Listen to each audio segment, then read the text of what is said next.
Hi, I'm Father Tim Clancy. I'm pastor of Our Lady of the Light Church in Spokane, Washington. We are a group that have been worshiping in a community center for the last 40 years. 12 years ago, we became a parish, and now we're ready to build our church. What I'd like to do is to take you through the different parts of our project and why we're so excited about building this church. Hi, Father Tim. Hi, Steve. Good to see you. Steve and Craig. Hello, Steve. This sign here has been up 5 years and it's starting to fade. Our parish has persevered. It's been a long journey to produce this church, and I think we're close to getting the shovel in the ground. Excellent. Well, Steve, there's our tent that we've been using every summer for the last 7 or 8 years. It's done yeoman's work. Can't insulate it, though. Yeah, it's near the end of its life, and we need to have a more permanent structure that we can use year-round. Yeah, you're right. Well, the beauty of this tent has been the view behind the altar, and we're keeping that in the new church. So I think people will be okay with us finally taking this down.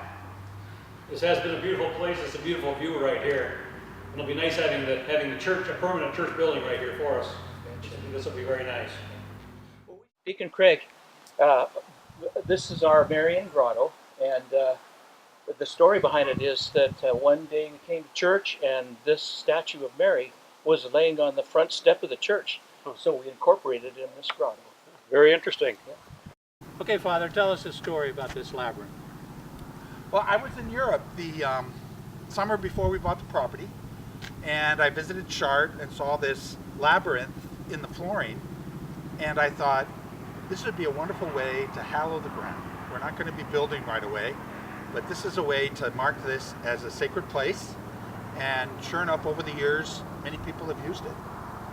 So when we first started here, this was nothing more than a basalt ravine.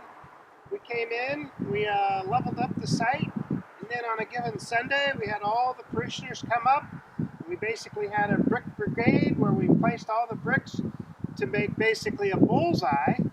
And then several of us later took the individual corners out and fabricated the pattern that you see here.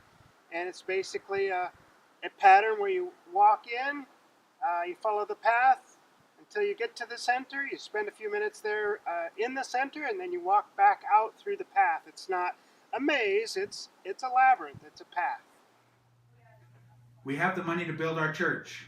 That's the good news. But we still need money to furnish the church and to equip our kitchen and our social space. What we're asking for you is help to furnish that social space and to equip our kitchen. After all, that fellowship and kitchen is going to be essential to our church. The church is the people. We worship, we congregate, we have fellowship together. Any support would be greatly appreciated.